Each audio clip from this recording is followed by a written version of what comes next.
Welcome at our YouTube channel. आज इस video में मैं आपको पढ़ाने जा रहा हूँ 11th क्लास की पॉलिटिकल साइंस का चैप्टर नंबर 11 बच्चों, जिसका नाम है स्वतंत्रता। स्वतंत्रता को हम इंग्लिश में कहते हैं बच्चों इंडिपेंडेंस। ठीक है, आज इस चैप्टर के हम पढ़ने वाले हैं बच्चों इम्पोर्टेंट क्वेश्चन एंड आंसर। तो बच्चों सबसे पहले हम पढ़ेंगे 1 मार्क्स के क्वेश्चन एंड आंसर, यानी कि 1 अंक के प्रश्न और उत्तर। ठीक है, तो चलिए स्टार्ट करते हैं। क्वेश्चन नंबर फर्स्ट है बच्चों आपका, स्वतंत्रता के लिए प्रतिबंधों की आवश्यकता क्यों है। यानी कि स्वतंत्रता के अंदर बच्चों रोक टोक की ज़रूरत क्यों है, ये बताना है हमें। अगर बच्चों स्वतंत्रता के अंदर प्रतिबंधों यानी कि रोक टोक नहीं लगाई जाएगी तो जो हमारा समाज की अव्यवस्था है वो गर्त में चली जाएगी, यानी कि नुकसान में चली जाएगी और लोगों के बीच में टकराव बढ़ जाएंगे, उत्पन्न होने, लड़ाई झगड़ा शुरू हो जाएगा। क्वेश्चन नंबर सेकंड है बच्चों, प्रतिबंधों के स्रोत क्या हैं। अब बच्चों जो रोक टोक लगाने का जो सोर्सेज हैं वो किस तरीके से हम रोक टोक लगा सकते हैं। तो बच्चों 1 नंबर का क्वेश्चन है, तो आप एक लाइन लिख देंगे, कानून द्वारा बल के आधार पर, यानी कि कानून के द्वारा उसकी ताकत के आधार पर लगा सकते हैं। क्वेश्चन नंबर थर्ड है आपका, नकारात्मक स्वतंत्रता से आप क्या समझते हैं। यानी कि नेगेटिव इंडिपेंडेंस जो है बच्चों, उससे आप क्या समझते हैं। आंसर आप लिखेंगे इसका, एक ऐसा क्षेत्र जिसमें व्यक्ति को अबाधित रूप से व्यवहार कर सके, यानी कि बुरा व्यवहार करते हैं नेगेटिव इंडिपेंडेंस में। क्वेश्चन नंबर फोर्थ है, एक व्यक्ति के लिए स्वतंत्रता क्यों आवश्यक है। अब बच्चों जो एक व्यक्ति है उसके लिए इंडिपेंडेंस जो है बहुत क्यों ज़रूरी है, ये बताना है हमें। बच्चों इसलिए ज़रूरी है, आंसर आप लिखेंगे, उसकी अभिव्यक्ति और योग्यता बढ़ाने के लिए और उसकी ज़िंदगी में विकास हो, जीवन में विकास हो उसका, इसलिए बहुत ज़्यादा ज़रूरी है स्वतंत्रता। क्वेश्चन नंबर फिफ्थ है, जॉन स्टुअर्ट मिल नामक एक व्यक्ति हैं, उन्होंने कार्यों को भागों में बांटा था। अब वो कितने भागों में बांटा था वो बताना है हमें। क्वेश्चन पढ़ता हूँ, देखिए, जॉन स्टुअर्ट मिल ने व्यक्तियों के कार्यों को कितने भागों में विभाजित किया, हमें ये बताना है।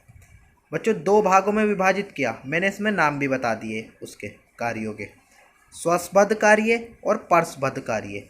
ये 2 कार्यों में उन्होंने विभाजित किया था जॉन स्टुअर्ट मिल ने।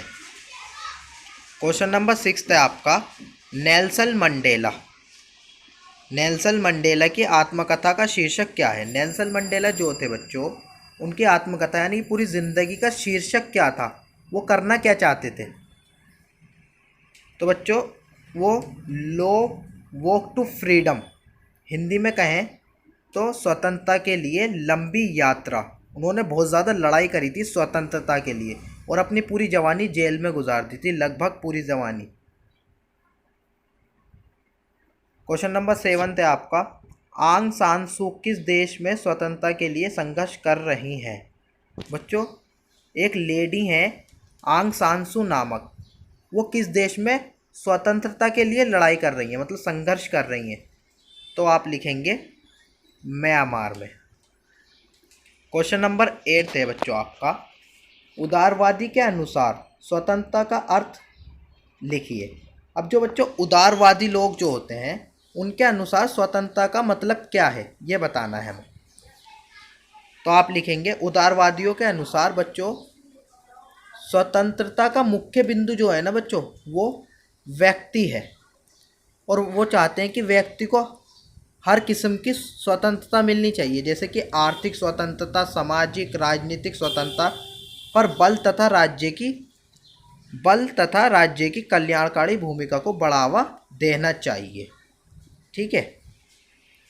क्वेश्चन नंबर 9 है आपका, भारतीय राजनीतिक विचारों में स्वतंत्रता की समानार्थी अवधारणा क्या है।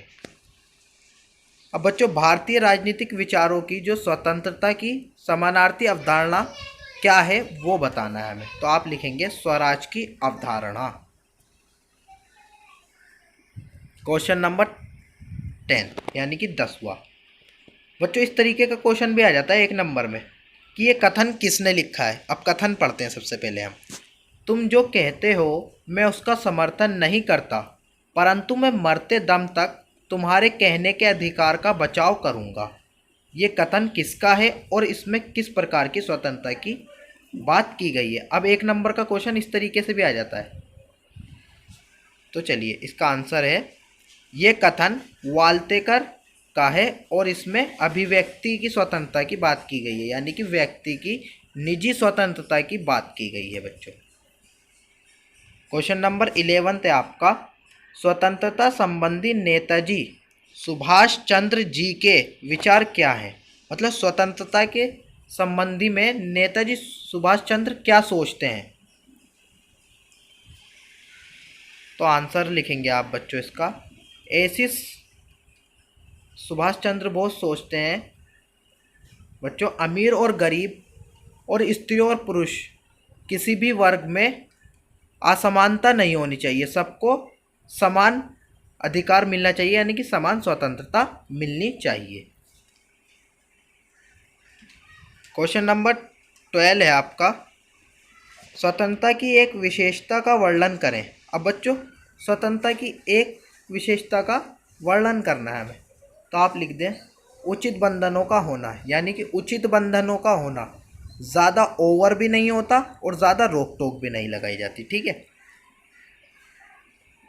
क्वेश्चन नंबर 13, लोकमान्य तिलक ने स्वराज के बारे में क्या कहा था। बच्चों लोकमान्य तिलक ने स्वराज के बारे में क्या कहा था, जो ऊपर पढ़ा हमने। तो उन्होंने कहा था बच्चों, स्वराज मेरा जन्म सिद्ध अधिकार है, मैं इसे लेकर रहूँगा। मतलब स्वराज जो है ना, वो मैं जब से जन्म लिया, जब से ही मेरा अधिकार है और मैं इसको लेकर ही रहूँगा। लोक तिलक नामक एक व्यक्ति थे, उन्होंने कहा था। क्वेश्चन नंबर 14 है आपका, लास्ट है ये 1 मार्क्स का, सलमान रुश्दी की कौन सी पुस्तक पर प्रतिबंध लगाया गया था। अब सलमान रुश्दी जो थे बच्चों, एक व्यक्ति हैं, उनकी कौन सी पुस्तक पर रोक टोक लगाई गई थी। तो उस पुस्तक का नाम है बच्चों आपका द सैटेनिक वर्सेस। क्या है? The satanic versus. बच्चों अब हम पढ़ेंगे 2 मार्क्स के क्वेश्चन एंड आंसर, यानी कि 2 अंक के प्रश्न और उत्तर। क्वेश्चन नंबर 1 है 2 मार्क्स के लिए, व्यक्तिगत स्वतंत्रता से आप क्या समझते हैं। बच्चों व्यक्तिगत स्वतंत्रता होता क्या है, सबसे पहले आप ये समझ लीजिए, यानी कि व्यक्ति की निजी मामले। अब इससे आप समझ गए होंगे। इसका आंसर है बच्चों, मनुष्य के व्यक्तिगत मामलों में पूरी तरह से स्वतंत्र होना चाहिए मनुष्य। उसको क्या खाना है, क्या पहनना है, शादी विवाह किससे करनी है, रहन सहन कैसा होना चाहिए, इस मामले में राज्य को दखल देने की ज़रूरत नहीं है। इस तरीके का आंसर है बच्चों। क्वेश्चन नंबर 2 है, राजनीतिक स्वतंत्रता पर अपने विचार प्रकट कीजिए। अब हमें बच्चों राजनीतिक स्वतंत्रता के बारे में अपने ख्याल बताने हैं। तो आंसर आप लिखेंगे, राज्य के नागरिकों को बच्चों राज्य के नागरिकों को ये छूट होनी चाहिए, मतलब ये अधिकार है उनके पास। अपनी सरकार में भाग ले सकते हैं वो, मताधिकार यानी कि वोट डालने का उनके पास अधिकार है, प्रयोग करते हैं वो, और चुनाव भी लड़ सकते हैं वो। ठीक है। क्वेश्चन नंबर 3 है आपका, राष्ट्रीय स्वतंत्रता पर अपने विचार दीजिए। अब बच्चों राष्ट्रीय स्वतंत्रता के बारे में बताना है, अपने ख्याल रखने हैं उसके बारे में। तो चलिए बच्चों इसका आंसर है, राज्य को विदेशी, यानी कि राज्य जो है हमारा बच्चों, उसके विदेशी नियंत्रण से स्वतंत्रता प्राप्त होती है कि वो अपने नागरिकों को स्वतंत्रता प्रदान कर सकता है। इससे क्या फ़ायदा होता है एक व्यक्ति को स्वतंत्रता प्रदान करने से बच्चों, उसका सामाजिक, सांस्कृतिक और धार्मिक रूप से वो अपने राजनीतिक विकास करता है एक व्यक्ति इससे। ठीक है।